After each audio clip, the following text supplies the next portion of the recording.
1991 সালের পঞ্চম সংসদ থেকে পরের আরও 4টি সংসদে ছিল বিএনপির সরব উপস্থিতি। তবে 2014 সালের 5ই জানুয়ারির নির্বাচন বর্জন করায় দশম সংসদে নেই বিএনপি। 2014 সালে রাজপথে আন্দোলনের ঘোষণা দিলেও ছোটখাটো সভা ও রাজধানীর বাইরে কয়েকটি সমাবেশ ছাড়া বড় কোনো কর্মসূচি ছিল না। অনেকবারই দলকে সাংগঠনিকভাবে গুছিয়ে সুবিধাজনক সময়ে আন্দোলনে নামার ঘোষণা এসেছে শীর্ষ নেতাদের কাছ থেকে। এখন সকলকে প্রস্তুত থাকতে হবে, যে কোনো সময় ডাক পড়বে, যখনই ডাক আসবে সকলকে হাজির হতে হবে। এবার ঢাকার রাজপথ আর খালি যাবে না, রাজপথ খালি যাবে না। তবে একের পর এক ধাক্কা খেয়েছে দল সংগঠিত করার চেষ্টা।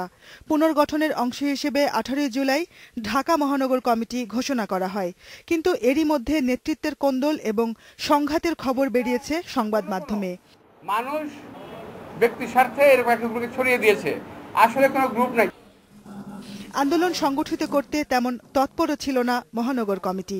নেতারা এজন্য সরকারের দমনপীড়নকেই দায়ী করছেন।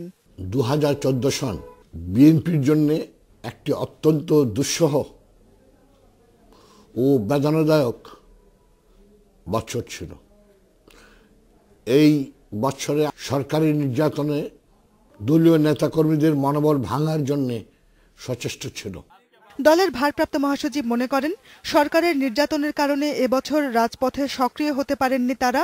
তবে নতুন বছরে ঘুরে দাঁড়ানোর প্রত্যয় জানালেন বিএনপির এই নেতা। 2014 সাল বাংলাদেশের মানুষের জন্য একটা কলঙ্কময় বছর ছিল বলে আমরা মনে করি। আমাদের প্রত্যাশা যে এই 2015 সালে এই আওয়ামী লীগ যারা আজকে জোর করে ক্ষমতায় বসে রয়েছে তাদেরকে সরে গিয়ে একটা নির্বাচন দিতে হবে। Jahanara Parvin, independent news, Dhaka.